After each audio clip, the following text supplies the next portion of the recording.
Courage sounds beautiful in stories until real danger arrives carrying ropes and weapons. The relief food from the government never reached the people. The council sold it, every sack, to traders from the city. No. Young men see corruption everywhere. It is the disease of education. They read books and forget how the world truly works. I have the traders' signatures, I have the dates, I have a fever, a sickness of the mind. My own nephew suffered similarly before the spirits took him to the forest for healing. The girl they buried alive for telling the truth. A story of silence, sacrifice, and the breaking of fear. In the forgotten village of Adi, silence was treated like obedience, and obedience was treated like survival. Girls learned early to lower their eyes when men spoke, to swallow pain quietly, to accept hunger, cruelty, and injustice as the way life is. The village elders called it tradition, but fear had simply worn traditional clothing and demanded to be called respect. Adana was born wrong for that kind of life. She asked questions, too many questions. Her mother warned her constantly, her voice a whisper of exhausted terror. A girl who speaks too loudly invites suffering. But Adana could never understand why truth needed permission to exist. Part 1. The brother. His name was Chukua, and he was 17 when he walked into the village square with a leather satchel full of papers. Adana was 12 then. She remembered the morning with unnatural clarity, the way the dust hung in the air, the way her brother's hands shook only slightly as he unfolded the documents. He had spent 3 months secretly copying the council's grain distribution records. 3 months of creeping into the chief's storage barns at night, counting sacks while mosquitoes feasted on his ankles. 3 months of listening to the elders boast about their divine protection from famine, while children withered in their mother's arms. The relief food from the government, Chukua announced, his voice cracking only once, never reached the people. The council sold it, every sack, to traders from the city. The square fell so silent Adana heard a lizard scuttle across the council hut roof. Chief Ikedi had not been chief then, only the wealthiest elder, the one who controlled the grain stores. He stepped forward with a sadness so perfectly performed that even Adana, watching from behind her mother's wrapper, almost believed it. "Young men see corruption everywhere," he said gently. "It is the disease of education. They read books and forget how the world truly works." Chukua held up the papers. "I have the traders' signatures. I have the dates. I have a fever," Chief Ikedi finished. "A sickness of the mind. My own nephew suffered similarly before the spirits took him to the forest for healing." That word, healing. Adana watched her brother's face change, not to fear. He was too proud for that, to understanding. He looked at the crowd, at the faces he had grown up among, and saw what Adana would not understand for years. They were not choosing the chief over him. They were choosing the version of reality that let them sleep at night. 2 days later, Chukua walked into the forest to gather medicinal herbs and never returned. The official story, he had been unstable. He had wandered too far. The spirits of the forest had claimed him, as they sometimes claimed the confused and the reckless. Adana found his satchel 3 weeks later, hidden in the rafters of their hut. The papers were gone, but tucked inside the leather flap, her brother had scratched a message with a nail. "They will say I was mad. Remember that I was not." She was 12 years old. She kept the satchel. She kept the words, and she learned to watch. Part 2. The Chief. Chief Ikedi did not begin as evil. This was the truth Adana discovered only later, piecing together fragments from drunk elders' boasts and servants' terrified whispers. He had been a thin, anxious boy, the youngest son of a failed farmer, perpetually hungry, perpetually overlooked. The village had nearly starved during the drought of his 14th year. He watched his mother trade her wedding beads for a single bag of millet. He watched his father bow to elders who had done nothing to earn their power except be born earlier. He decided, somewhere in that hunger, that he would never bow again. The shrine existed before him, a crumbling hut where previous generations had made token offerings of goats and yams. During hard seasons, Chief Ikedi saw its potential the way a merchant sees an empty warehouse. He restored it. He hired a priest from a distant village who asked no questions about theology. He began spreading rumors, carefully at first, then with increasing boldness. The spirits were angry. The spirits demanded more. The spirits preferred certain offerings. By the time Adana was born, the shrine was the village's shadow government.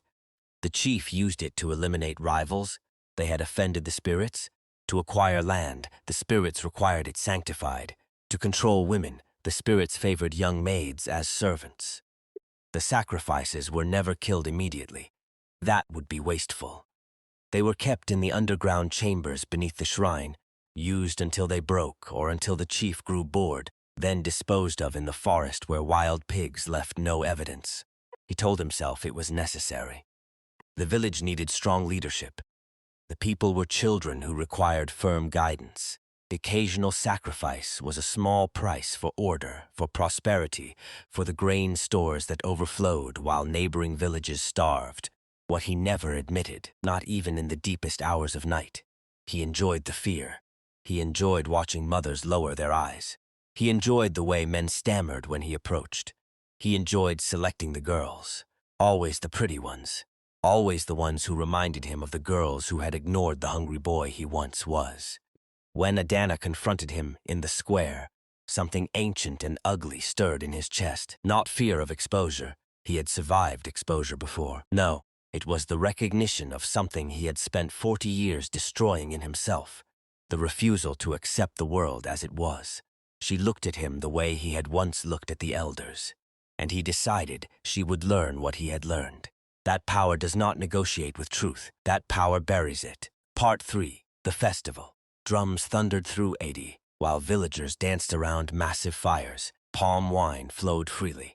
Laughter covered fear the same way expensive perfume covers decay. Adana was 17 now. She had learned to hide her watching behind lowered eyes, to file away information behind a mask of dull compliance. She knew about the shrine. She knew about the disappearances. She had never seen the selection happen. Until tonight. 3 village guards dragged Chinwendu toward the abandoned forest shrine. The girl was barely 14. Her hands were tied, her mouth covered. And her eyes carried the kind of terror that never fully leaves a person, even if they survive. Adana followed through the darkness, heart pounding so violently she feared they would hear it. Hidden behind thick trees, she watched the guards throw Chinwendu into the shrine hut. The sacrifice must be made before dawn, the priest whispered to the chief. Sacrifice, not to gods, to power. That night Adana returned home shaking. Sleep abandoned her. Every time she closed her eyes, she saw Chinwendu's face. By sunrise, she made her decision. The square. She exposed everything. The crowd erupted. Some called her mad. Others begged her to stop before she brought a curse upon them all. Chief Ikedi stepped forward slowly, calm like a snake resting before a strike. You are accusing your leaders of evil. I saw what you did. Chinwendu is alive. She's inside the shrine. For one brief moment, fear passed across his face. Then it vanished. He smiled. A dangerous girl, poisoning innocent minds with lies. Guards seized her violently. Her mother screamed. Nobody moved.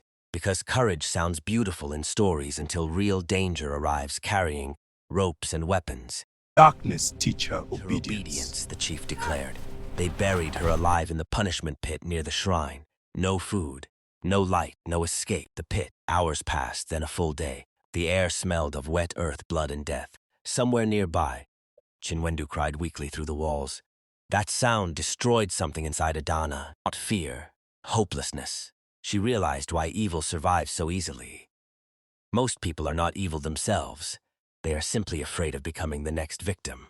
But guilt is heavier than fear. The rescue. On the second night, Mama Ifioma appeared near the shrine carrying a lantern. She was 73 years old, her back bent from decades of carrying water. Her hands twisted from harvesting cassava. 12 years ago, her granddaughter Ngozi, bright, stubborn, beautiful Ngozi, had been chosen by the spirits to serve. Mama Ifioma had wept. She had accepted the elders' condolences.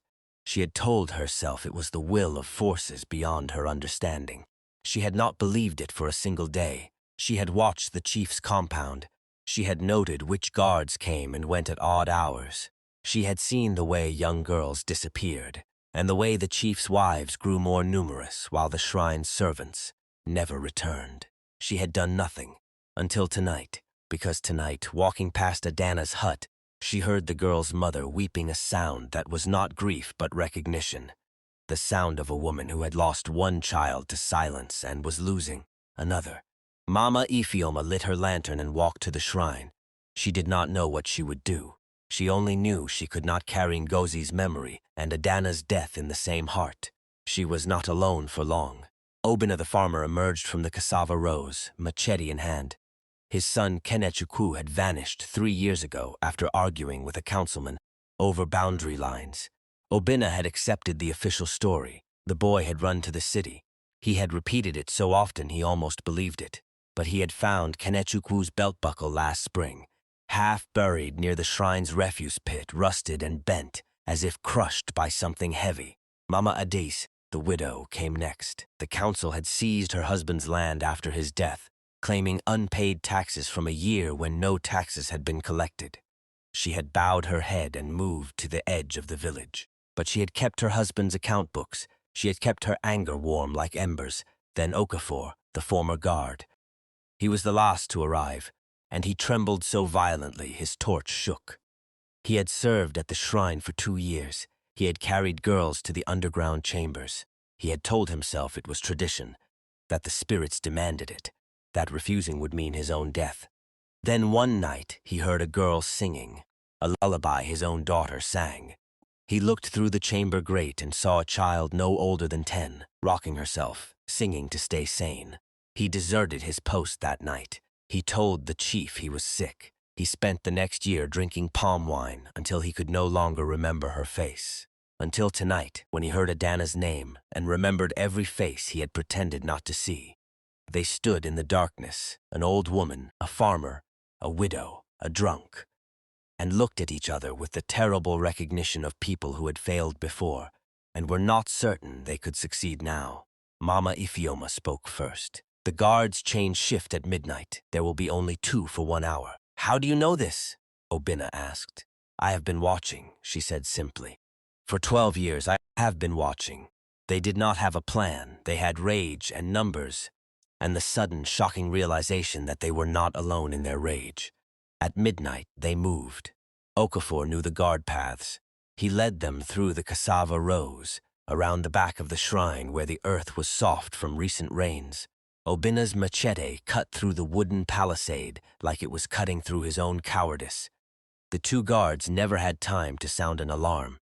Obinna's machete took the first in the shoulder. Okafor, weeping, struck the second with a club he had hidden beneath his shirt. They found the grate to the underground chambers. Mama Adis produced the iron key she had stolen from a guard's drunken son 3 months ago, kept hidden in her wrapper, waiting for a night she had never truly believed would come. The stench hit them first, waste and fear and something worse. They descended with trembling torches. Chinwendu was in the first chamber, chained to the wall, barely conscious. Mama Ifeoma cut her free with hands that had not stopped shaking for 12 years. The girl could not walk. Obinna lifted her like she weighed nothing, like she was every child he had failed to save. They found Adana in the punishment pit, buried to her neck in earth, her eyes closed, her breathing so shallow, Mama Ifeoma thought she was already gone. Dig, the old woman commanded. Dig with your hands. They dug, earth under fingernails, blood on stone. Okafor wept and dug and wept. They pulled her from the earth like a birth, like something new being born from something dead. Adanna's eyes opened. She looked at the faces above her, dirty, terrified, glorious, and she understood what her brother had understood in the square 5 years ago. Not that the people were good, not that they were brave, but that they were capable of goodness, capable of bravery, if someone showed them the cost of their silence. Chinwendu, she whispered. Safe, Mama Ifeoma said, and the word broke something open in her chest that had been closed for 12 years. They emerged into the pre-dawn darkness to find the village waiting. Not the guards, not the council, the village. Word had spread somehow, a whisper from a servant who had seen the lantern, a rumor from a child who had heard the machete strike. They came with torches and farming tools and faces that carried the same terrible mixture of shame and fury. When Chief Ikedi emerged from his compound, pulling on his ceremonial robe, he found his path blocked by men who had bowed to him for decades. Move, he commanded, his voice carrying the old authority. Nobody moved. For the first time, he saw it, the accumulated weight of every disappeared child, every stolen farm, every swallowed scream. It stood before him in the form of farmers and widows and mothers who had learned that fear, once shared, becomes something else entirely. He turned to run. Obinna's machete caught him in the thigh. Not a killing blow, a stopping blow. The chief fell, screaming, and the villagers closed around him like water closing over a stone. Part 7. The sunrise. Adana stood weakly before the crowd, dirt covering her body, chains hanging from her wrists. Nobody could meet her eyes. Not after everything. Not after their silence nearly killed 2 innocent girls. She looked across the trembling villagers and spoke with a broken voice that somehow carried more power than shouting ever could. If evil men can rule an entire village using fear alone, then what could good people change if they finally stop being afraid? She did not wait for an answer. She walked to where Chinwendu lay wrapped in Obinna's shirt, and she knelt, and she held the girl's hand, and she wept. Behind her, the sun rose over Adi for the first time in generations, without the chief's shadow falling across it.